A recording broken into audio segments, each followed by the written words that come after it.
Fox 45 News learning a Squeegee kid is shot and killed while working a northeast Baltimore street corner. What happened and the criticism for the mayor's Squeegee collaborative. What seems to be teenagers caught on video smashing the window of a Baltimore City business. See, that's the problem with Baltimore City.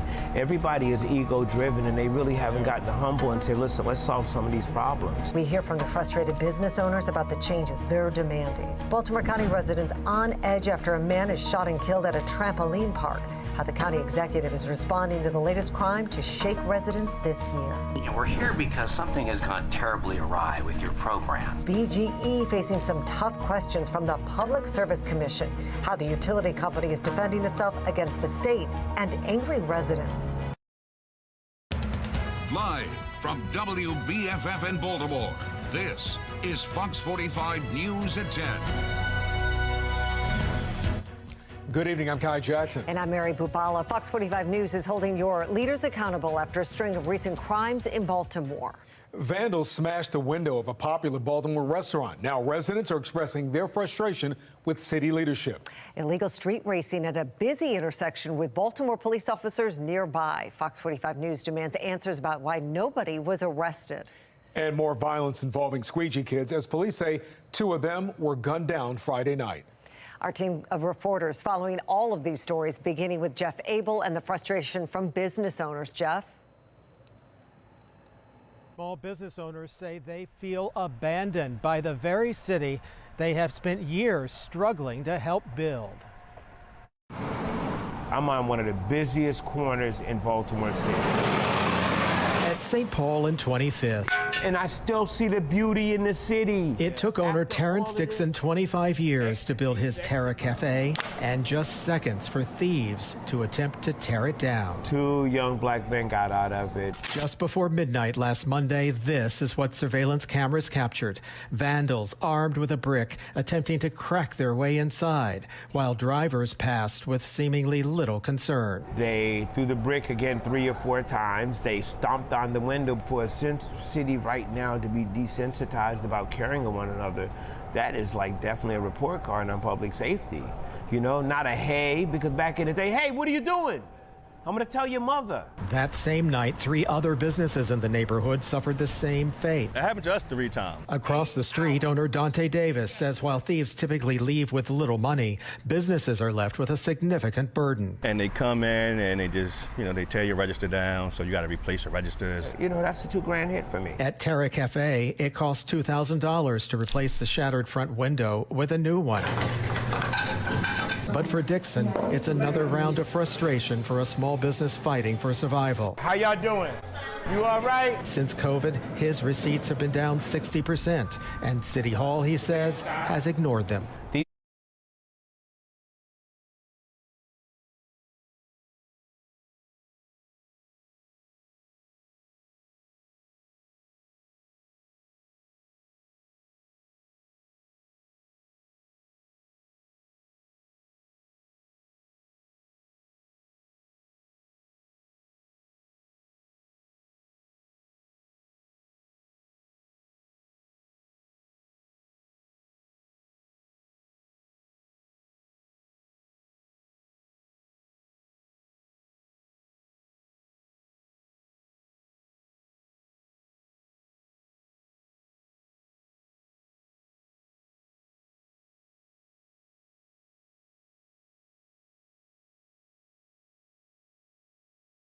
Where Lee was killed did not happen in one of the no squeegee zones. The city launched its new squeegee enforcement strategy 6 months ago.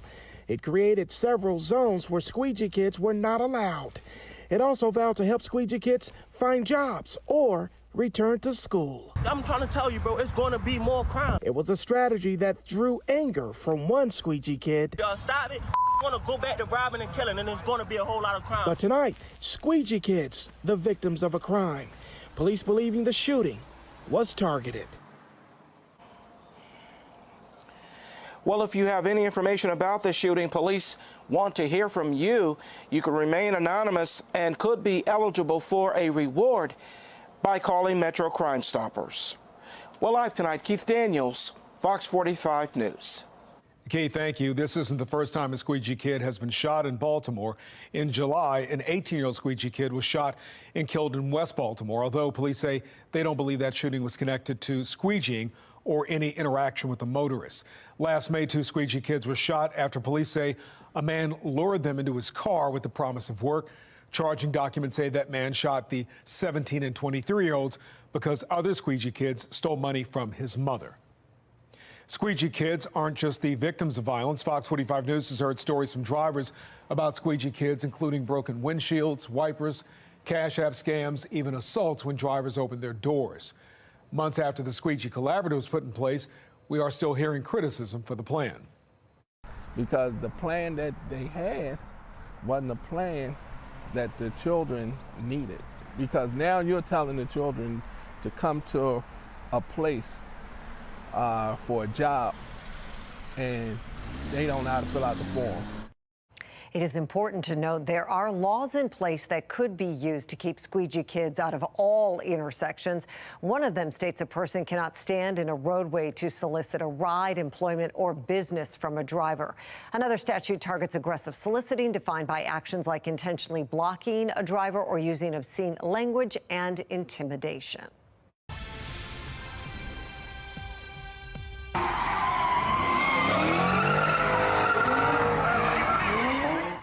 A chaotic scene in the early hours of Sunday morning. Dozens of street racers and spectators out blocking traffic and disrupting nearby residents at the intersection of North and Mount Royal Avenues. New laws designed to limit illegal street racing just like that, clearly not deterring some reckless drivers. Fox 45 News is learning police were on the scene but did not make any arrests, leading some to question whether those laws are being properly enforced. Rebecca Pryor has the story. It's a problem plaguing the streets of Baltimore for years now. But late last year, Mayor Brandon Scott signing a new law carrying a $1,000 fine or 1 year in jail for incidents like these. Meant to target reckless drivers, passengers, and even onlookers. I've seen them take action. The bill's author, Councilman Yitzi Schleifer, sending Fox 45 cell phone video he took back in February of a car doing endless donuts in the Northwest Baltimore parking lot. Schleifer saying he called it in and witnessed BPD crack down on his new street racing law firsthand. Ended up writing them a series of tickets and towing the person's car. But that wasn't the case over the weekend.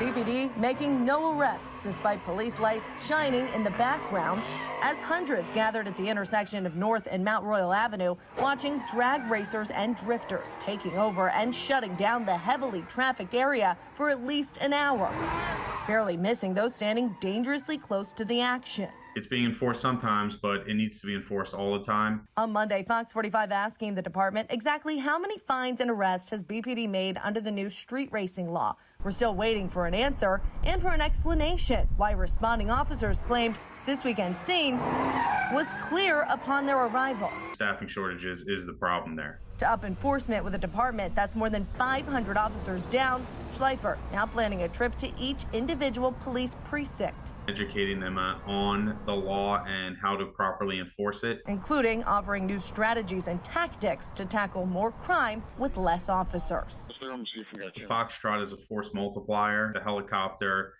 can be overhead, can gather license plates information. We can start working on citations that way as well. Rebecca Pryor, Fox 45 News. Former President Donald Trump officially named in an indictment surrounding alleged interference with the 2020 election results in Georgia. It is the former president's fourth indictment in less than 6 months and also names 18 other people. Trump maintains his innocence, saying he was using his right to free speech and had genuine concerns about voter fraud. Trump and his allies have until August 25th to appear in a Georgia courtroom. Chief political correspondent Scott Thuman digs deeper into the indictment and what it means for Trump's future, coming up in about 15 minutes.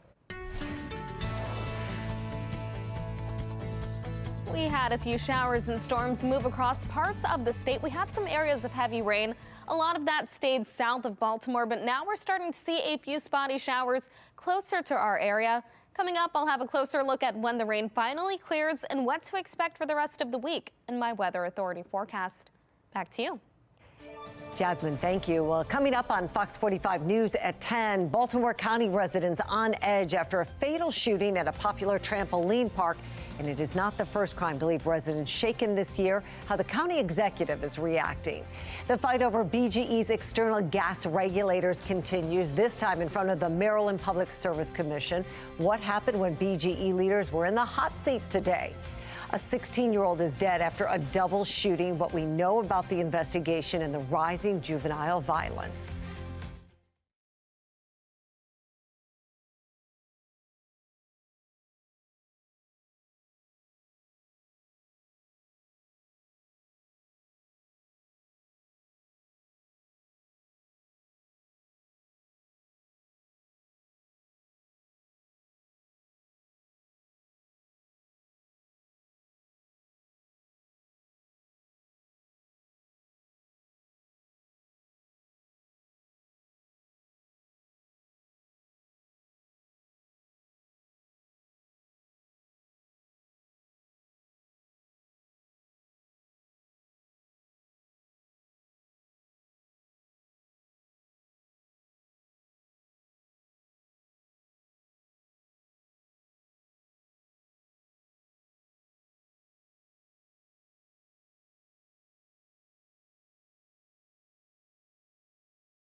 Timonium residents still on edge tonight after a deadly shooting at Sky Zone over the weekend. Sky Zone remains closed but is expected to reopen later this week.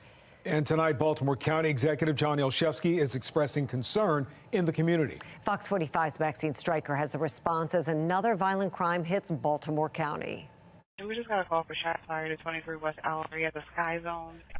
Saturday night, police say 30-year-old Quentin Walker opened fire inside the Sky Zone trampoline park in Timonium, killing Marcus Whitehead as children fled for their safety. According to charging documents, Walker traveled from Colorado to visit his child.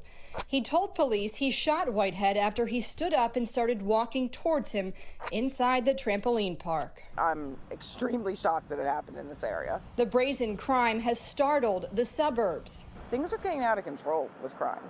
It's scary. I don't even like going in the city anymore, and that really kind of terrifies me that it's happening here, too. County Executive Johnny Olszewski on WBAL Radio's C4 and Brian Neiman show this morning. Shock, horrifying, they're all the right descriptors of what happened here. Calling the homicide an act of cowardice. He says he understands where the concern is coming from. I come at this as a parent. My daughter and I have been to that location several times, and it's something that is abhorrent. The action that this person has taken, it inflicts, unnecessary trauma on innocent little kids. However, crime has bled into many Baltimore County communities this year, leaving residents on edge from Towson to Pikesville. At the beginning of February, 3 victims were raped at gunpoint just steps from the Towson Circle. It's becoming a very unsafe place to live, and this is not what we expected living in Towson. Later that month, a 17-year-old boy was killed near the Towson Town Center. County leaders, police, and business owners gathering a day later for a crime walk, where Olszewski pledged additional security measures. In April, a 17-year-old was shot and killed in Overly. In June, there was a homicide in Lansdowne, another in Woodlawn. Last month, a 45-year-old woman was found shot dead near Pikesville High School. And in Timonium this month, a man was arrested after assaulting a woman in Carter's children's store. According to police data, there have been a total of 14 homicides through the end of June, down from the same time period last year. But still, worry from parents after Saturday night shooting, as Olszewski promises it was an outlier. While this is tragic and shocking and horrifying, it does appear to be isolated. Maxine Stryker, Fox 45 News. Well, Walker is being held without bond right now. A hearing is scheduled for September 8th. The Harford County government confirms cameras will be going up along the Ma and Pa Trail in Bel Air just over a week after Rachel Morin's body was found on the trail. There are still no suspects in her murder, and police presence in the area has definitely increased since her body was found. It is unclear when the cameras will be installed, though. This comes as Fox 45 News is hearing from regular visitors to the trail who say they're hesitant to go back until an arrest is made. Just like a eerie vibe in general. I would be hesitant maybe to come out here closer to dusk. You know, it certainly gets dark. It's very dark. It's not well lit down there on that part of the trail. Harford County Sheriff Jeffrey Gaylor tells Fox 45 News his office isn't releasing many details since they don't want to compromise the investigation. So far, police say they have received more than 300 tips. Our complete coverage is available online at foxbaltimore.com. The Baltimore County Inspector General's annual report is out, and it highlights the accomplishments of Kelly Madigan and her team this past year. The office received more than 200 complaints and opened 19 investigations. 10 of those investigations were opened because of complaints from current county employees. It was the office's busiest year, with complaints and investigations up more than 25%. Why is the newest indictment against Donald Trump so different than all the rest? And did prosecutors make a mistake? I'm Scott Thuman in Washington with a look at all angles of the case coming up. Still ahead, a new push for stricter term limits in Montgomery County, what one group is advocating, and how it compares to the term limits in Baltimore.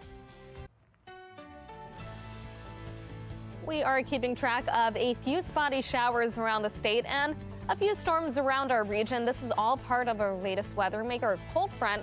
Behind that front, we'll be back to nice and dry weather tomorrow. I'll let you know what to expect tomorrow and for the rest of the week in my full forecast. And as we head to break, this is a live look over Towson right now. Looks like a beautiful night in Baltimore County.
Former President Donald Trump named in a fourth indictment, this time for alleged efforts to overturn 2020 election results in Georgia. Chief political correspondent Scott Thuman brings us up to speed and takes a look at the potential impact on the 2024 election. For Donald Trump trying to play down his fourth indictment in 5 months, the playbook his usual go-to, paint the prosecution as political. Meet the cast of unscrupulous accomplices he's assembled to get Trump. Trump's team pointing to an apparently leaked version of the new indictment around noon on Monday, hours before the grand jury voted. Sounds rigged to me, Trump posted. A familiar defense, but different challenge. Prosecutors using racketeering statutes to allege a more organized effort by Trump to overturn his Georgia loss to Joe Biden. Famed defense attorney Alan Dershowitz. You don't use RICO to go after people who contested an election. RICO was designed to go after the mob, maybe you go after corporate predators, but you don't go after people who honestly believe that the election was wrong and are doing everything in their power to make it right. To date, this office has indicted, since I've been sitting as a district attorney, over 12,000 cases. This is the 11th RICO indictment. We followed the same process. We look at the facts, we look at the law, and we bring charges. Fani Willis asserts Trump's team included a scheme to have a group of fake Georgia electors sign papers to falsely tell Congress that Trump won Georgia, not Biden. This case, and the 3 others, could not only test the legal system, but also Americans' faith in the process. He's going to say, look, they're trying to keep me off the ballot. They're trying to prevent me from winning again the presidency. I've got confidence that we can provide a trial that will be fair and neutral and a result that the public can have confidence in. The former U.S. attorney telling us it would be extremely unlikely that they could try all 4 cases before the election, perhaps 1 or 2, and that it would be almost impossible to have any appeals before voters go to the polls. On Capitol Hill, I'm Scott Thuman. And today, new developments surrounding one of Trump's other indictments. Today, Trump's Mar-a-Lago property manager was arraigned. Carlos de Oliveira is accused of helping the former president illegally hoard classified documents and allegedly delete surveillance footage. He entered a not guilty plea and is scheduled to go on trial in May. We want you to join the national conversation. What do you think the main goal of the Trump indictment is? Is it to ensure he's held legally accountable, or to derail his 2024 presidential campaign? To vote, take your phone out, open the camera, and point it at the QR code on your screen. Ahead at 10:30, BGE back in the spotlight over its external gas regulators. Both residents and the utility company plead their cases at the state level. We're learning more about a 16-year-old killed in East Baltimore. Fox 45 News continues to push city leaders on juvenile crime.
We're showcasing 3 big stories at 10:30. A surprising police raid at a small-town newsroom, prompting First Amendment concerns. Why police say they searched as publishers insist they did nothing wrong.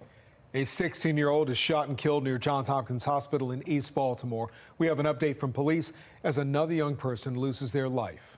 And the fight over BGE's external gas regulators goes to the state level as residents and the utility company make their case in front of the Maryland Public Service Commission.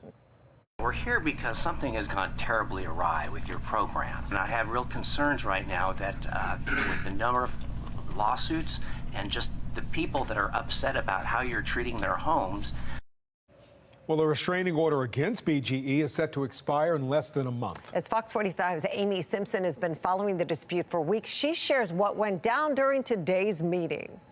A packed room in Baltimore City today. And we're here because something has gone terribly awry with your program. As the Maryland Public Service Commission, the regulatory body for utilities statewide, takes up the controversial debate about BGE's external gas regulators. And I have real concerns right now that with the number of lawsuits and just the people that are upset about how you're treating their homes. A BGE panel questioned by the commission for 90 minutes. The utility company says it's in the midst of modernizing to a high-pressure gas system, also trying to meet the call to reduce gas emissions. Today, BGE stood by its position that it's installing gas pressure regulators outside to improve safety, to avoid incidents like this on its gas infrastructure, showing examples of catastrophic disasters around the country in recent years. We're trying to be reasonable. We're trying to work with customers, but the customers are just saying we don't want them on the outside at all. We want them on the inside.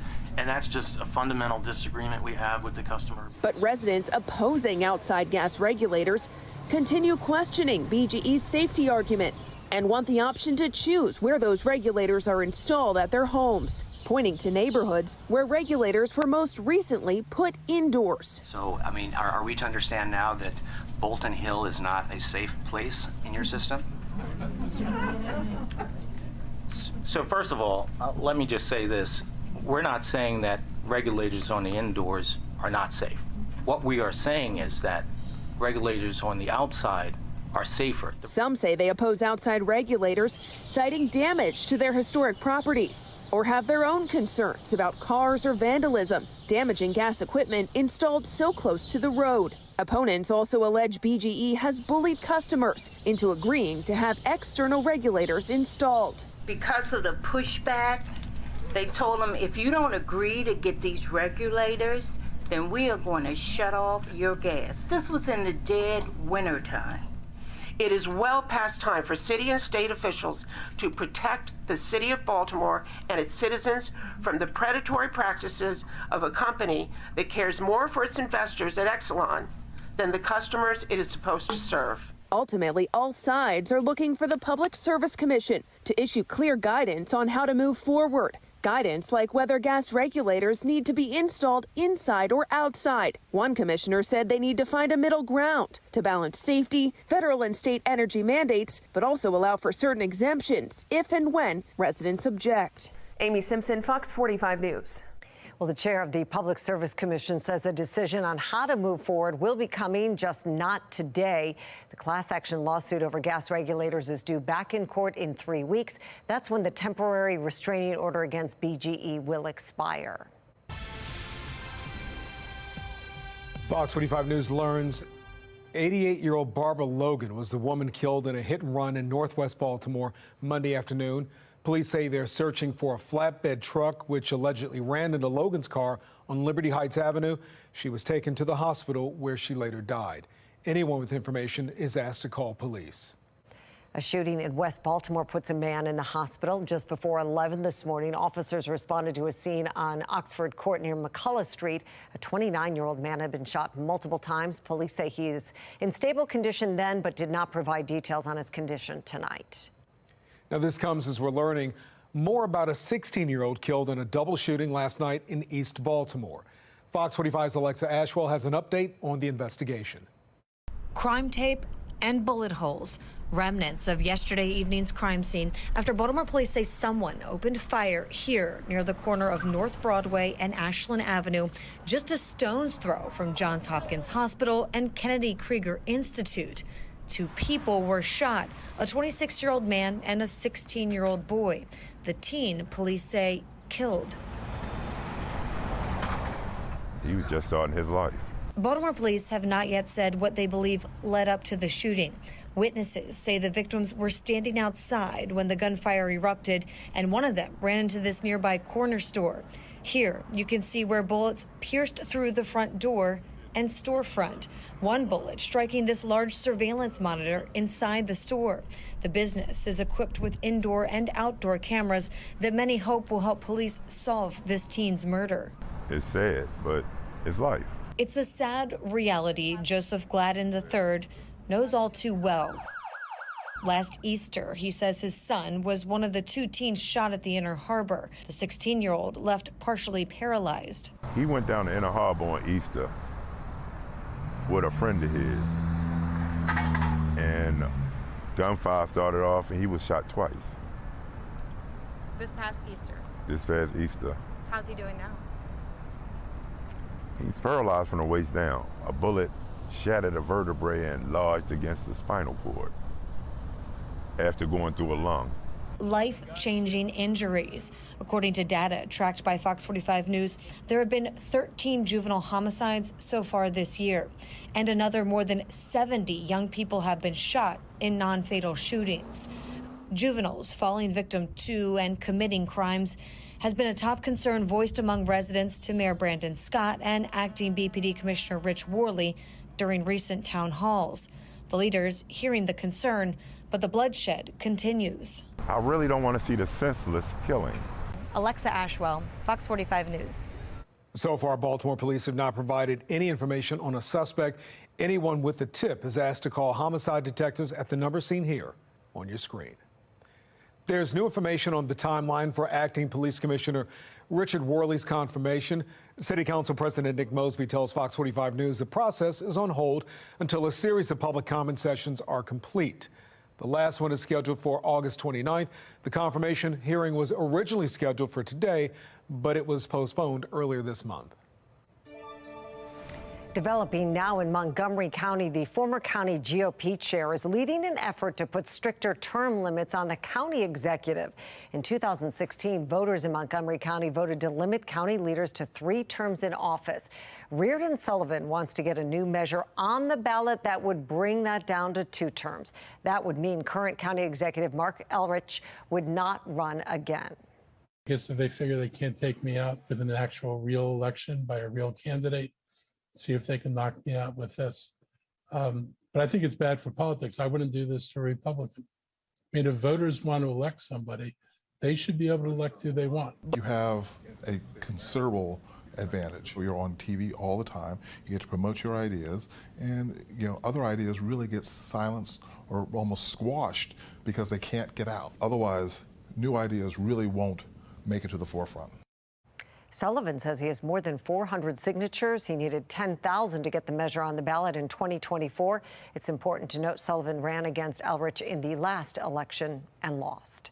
Well, Baltimore City voters approved term limits for elected leaders last fall. More than 70% of voters voted in favor of Question K, limiting the mayor, comptroller, city council president, and city council members to 2 terms over a 12-year period. All candidates start with a clean slate in the next election, so most incumbents will not be affected until 2024. Despite the overwhelming support, Councilman Ryan Dorsey proposed a bill last December that would create a counter ballot question in 2024 to reverse that decision. A political analyst Fox 45 News spoke with at the time said he doesn't think city voters will change their minds anytime soon. I think that voters were speaking that they were frustrated with city government. And I think if city government leaders want to, repeal or get rid of it, I think they're going to have to make the case they're doing a good job. And the problem is, over the last 20 years, people haven't seen a lot of competence out of City Hall. In response to Question K passing, City Council President Nick Mosby proposed elected leaders receive a pension early to be earned after 8 years of service instead of 12. Mayor Scott vetoed that bill. As for Councilman Dorsey's bill, there's been no action on it since it was proposed in December. The police search or raid of a small-town newspaper in Kansas raises questions about First Amendment rights. National correspondent Kayla Gaskins explains why the raid went down and the publisher's frustration.